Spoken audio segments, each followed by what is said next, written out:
Assalomu alaykum, hurmatli talabalar. Bugun operatsion tizimlar fanidan ikkinchi ma'ruzamizni boshlaymiz. Bugungi mavzuyimiz qatlamlash, multiplekslash, kesh va buferlash haqida gaplashamiz. Hop, qatlamlash o'zi nima? Demak, qatlamlash bu murakkab tizimlarni boshqarishni eng muhim prinsiplaridan biri. Bu yondashuv orqali katta tizimlar kichik, demak, boshqariladigan qismlarga bo'linadi. Xo'p, qanday qismlarga bo'linadi? Demak, fizik qatlam. Eng past darajadagi qatlam bo'lib, u to'g'ridan-to'g'ri apparat bilan ishlaydi. Xo'p, elektronika, mikrosxema va fizik qurilmalarni boshqaradi. Ma'lumotlar almashinuvi. Demak, ma'lumotlarni bir joydan ikkinchi joyga uzatishni tashkil qiladi, xatoliklarni aniqlaydi va tuzatish funksiyalarini bajaradi. Keyingisi ilovalar qatlam. Demak, foydalanuvchi interfeysi va dastur mantiq qismlar ekan. Eng yuqori darajadagi qatlam bo'lib, foydalanuvchi bilan bevosita muloqot qilar ekan. Hop, buni qanday tushunsak bo'ladi? Biz kompyuterimizga buyruq beradigan bo'lsak, shu qatlamlar bo'yicha nima qilar ekan? Ilovalar qatlamidan hop, fizik qatlamgacha tushar ekanda, o'sha berilgan topshirig'imiz fizik qatlamda qayta ishlanib, yana xuddi o'sha teskari amal qilib, fizik qatlam, ma'lumotlar almashinuvi va ilovalar qatlami orqali natija chiqarib berar ekan. Demak, har bir qatlam o'ziga xos vazifani bajarar ekan. Va qo'shni qatlamlar bilan aniq belgilangan interfeys orqali, aniq qoida orqali muloqot qilar ekan va bu modullar tuzilma tizimni rivojlantirish va nosozliklarni, tuzatishni osonlashtirar ekan. Hop, multiplekslash nima? Hop, bu prinsip bir nechta ma'lumot oqimini yoki jarayonni bitta fizik kanal orqali bir vaqtni o'zida uzatish texnologiyasi hisoblanar ekan. Bu usul resurslardan maksimal foydalanish imkonini berar ekan.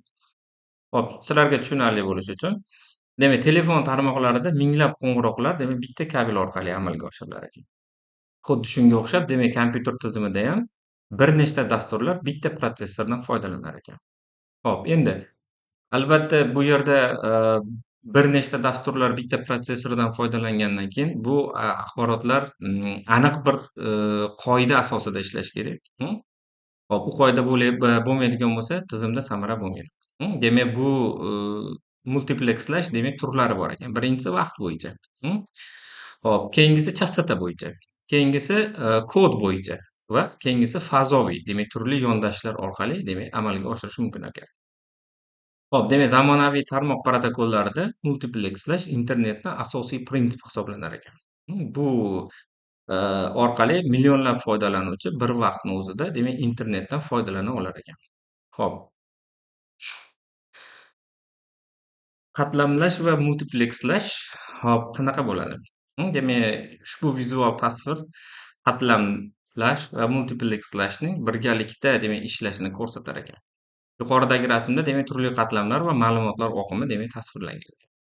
Kiruvchi ma'lumotlar, ko'p manbadan keluvchi ma'lumotlar multipleklash uchun tayyorlanadi. Qatlamli qayta ishlash, har bir qatlam o'ziga tegishli vazifani bajaradi va keyingi qatlamga o'tadi. Buni yuqorida ko'rib o'tdik. Chiquvchi natijalar qayta ishlash, ishlangan ma'lumotlarni maqsadli joylarga uzatishdan iborat bo'lar ekan. Xo'p, bu joyda biz yana bilishimiz kerak bo'lgan juda ham muhim qurilmalar bor. Hop, bu kesh xotira. Hop, kesh xotira bu tezkor, ammo kichik hajmdagi maxsus xotira. Eng ko'p ishlatiladigan ma'lumotlarni saqlash uchun mo'ljallangan. Bu tizimni umumiy tezligini sezilarli darajada oshirar ekan. Hop, har bitta kompyuterda xotira iyerarxiyasi bor. Hop, bu iyerarxiya doimiy xotiradan boshlanadi. Eng hajm jihatdan eng katta, tezlik jihatdan eng sekin. Iyerarxiya bo'yicha nisbatan aytyapman, iyerarxiya bo'yicha doimiy xotiramiz yuqorida o'tgan safar darsimizda aytib o'tdik, HDD yoki SSD xotira haqida gap ketyapti. Bu hajm jihatdan eng katta. Tezlik jihatdan yuqoridagi xotiralarga qaraganda ancha sekin hisoblanar ekan. Hop, doimiy xotiraning tepasida, iyerarxiya bo'yicha tepasida turadigan bu tezkor xotira. Hajm jihatdan doimiy xotiradan kichkina, tezlik jihatdan katta. Tezkor xotiraning tepasida L3 kesh turar ekan.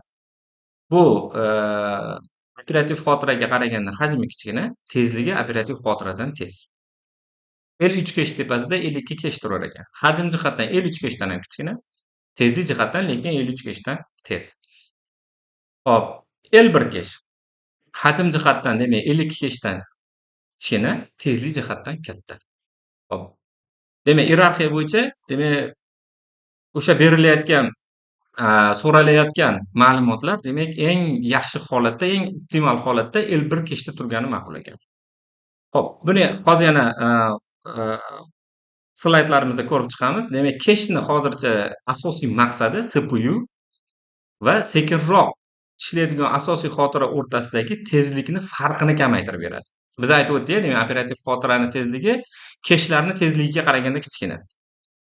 Shuning uchun shu narsani shu tezlikni o'rtasidagi farqni demak kamaytirish uchun demak bu iyerarxiyadan foydalanar ekanmiz. Demak, zamonaviy protsessorlarda kech tizimsiz samaradorlikni hop 10-100 martagacha kamaytiradi. Endi kechni ishlash prinsipi. Hop.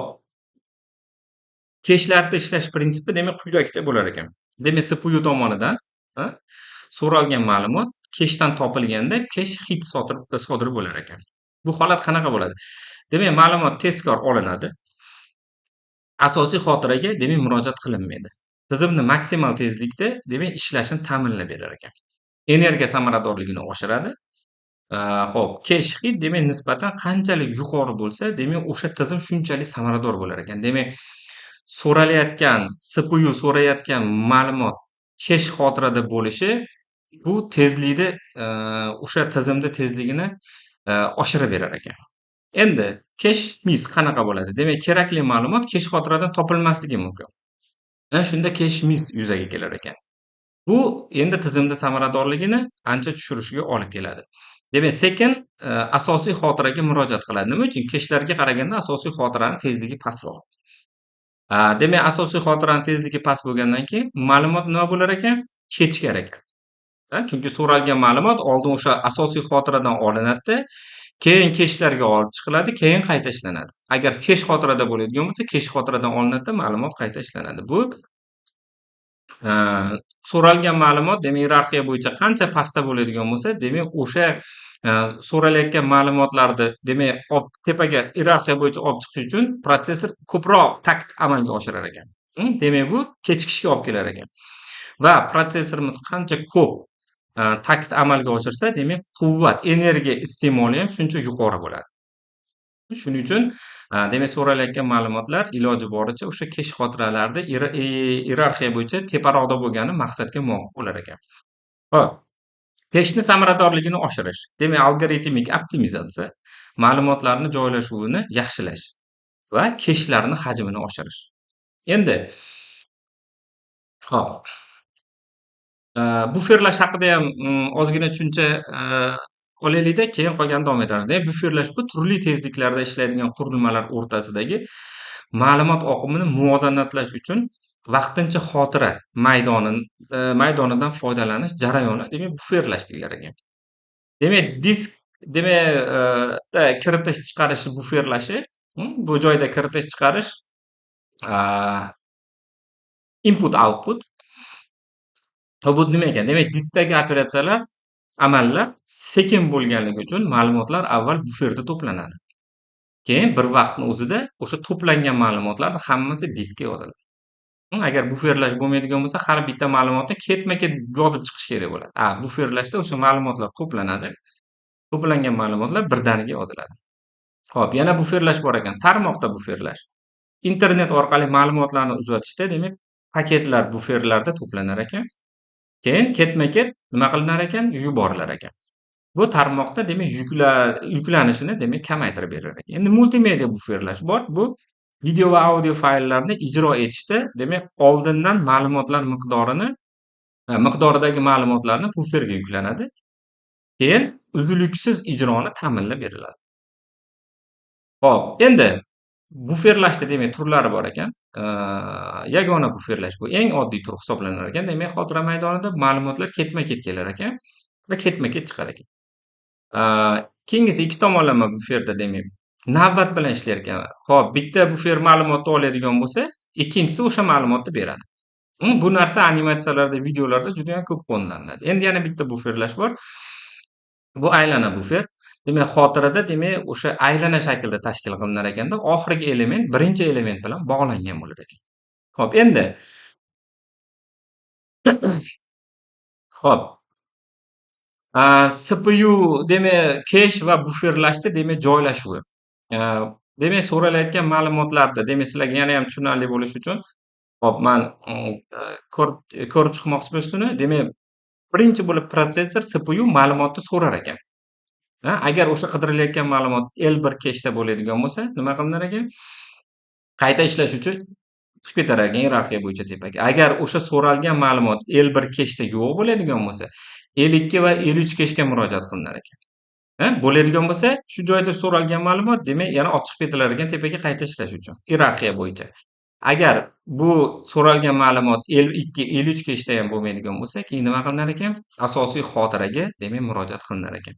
Yuqorida aytib o'tdim, demak so'ralgan ma'lumot eng optimal shaklda demak nima bo'lar ekan? Shu xotira bo'yicha, o'sha iyerarxiya bo'yicha qancha yuqorida turgan bo'lsa, shuncha maqsadga muvofiq bo'lar ekan. O'sha tizimni samaradorligi shuncha baland bo'lar ekan. Xo'p, shuning bilan bugungi darsimizni yakunlaymiz. E'tibor uchun rahmat hammaga. Sog' bo'linglar.